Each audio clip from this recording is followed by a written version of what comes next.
A very good morning on this beautiful Thursdays of Dimensions. Some of you are asking, if Togo, will you ever run out of stories to tell us?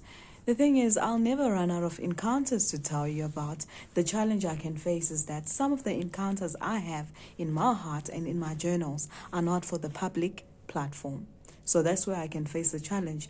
But I don't think I can ever run out to say I'm stopping Thursdays of Dimensions because I've got many in my journal, I've got many in my heart, and as I'm telling them to you, I get more and more each and every day, which means definitely I'm not doing something wrong, I'm doing something right.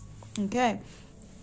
So with this next encounter, I just have to free the minds of the skeptics. Those people are very skeptic about everything. But one of the things people are skeptic about is praying in tongues. Guys, praying in tongues is nothing more than meditating. You know, if you go in the East, they'll say, It doesn't mean anything, but the sound you make tunes you up to the divine. Same thing. Speaking in tongues, it doesn't make sense to anyone. You're speaking to your God, you're speaking to your divine. It's channeling. So there's nothing evil about it. There's nothing too enigmatic about it. You just do it and you go with the flow. But I also have to say, it took me a long time to also pray in tongues because I grew up in an Anglican ministry. So anyway, the next encounter, it was about 2 years back. What I usually did at that flat I used to stay at, I usually prayed in the sitting living area. So I'd pray up and down, and then the Holy Spirit says, pray in tongues. But as soon as I'm trying to pray in tongues, these tongues are coming out very strangely. They're not flowing properly. They weeping, So I'm like, something is wrong here. And I stop. And the name that comes up is the name of a friend. Let's call her Susan, because I can't mention the name. So it keeps on saying Susan. And I tried to pray in tongues and I can't. So I decided I'm stopping. I need to pray. I need to call Susan. So I'm like, Susan, my friend, what's going on? I'm trying to pray for you and it's a struggle. She says, Togo, things are bad. I'm like, friend, what's going on? She says, Togo, in the last 2 weeks, I've had 3 accidents that I almost died in. Very strange accidents. But I'm still fine, I'm alive, but I'm wondering what's happening in the spirit.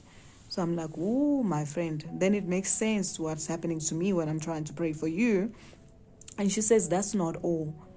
I went one day to open my car's bonnet. I found where you put oil, there's sugar. And where, in a certain area also in the bonnet, was a red candle with needles stuck onto it. Guys, how much more clear can that get? Obviously, that's witchcraft, A-class witchcraft. Red candle with needles. I was like, my friend, we need to pray. And I don't want to pray alone. I want to pray with you. Because now that God has revealed it, it means we can pray against it. If He had not revealed it, maybe your life would have been stolen. So anyway, I said, okay, I'm going to drop the call and pray. So I noticed that after I dropped the call, then I could pray better. It was easier. I could pray in tongues. I could pray directing the prayer to her. So it just goes to show that we still need to be sensitive to the leading of the Spirit. It shows that there's nothing wrong with the tongues. If the Holy Spirit leads us to pray in tongues, there's nothing wrong with it. I mean, people of other religions have things that they do. There's people who believe in yoga. They'll do something with their hands and fold their legs and close their eyes. Some people will do what I was talking to you about earlier, like, and it takes them there in the divine. So even in the Christian field or whatever field you're in, because the paths are different, you have ways to be in tune with the Spirit, with the divine. So that encounter taught me that you must be sensitive. Let your aerial be always on high so that you can listen better. Okay. Guys, that's enough for today. We're sitting on 4 minutes. See you again next week for Thursdays of Dimensions.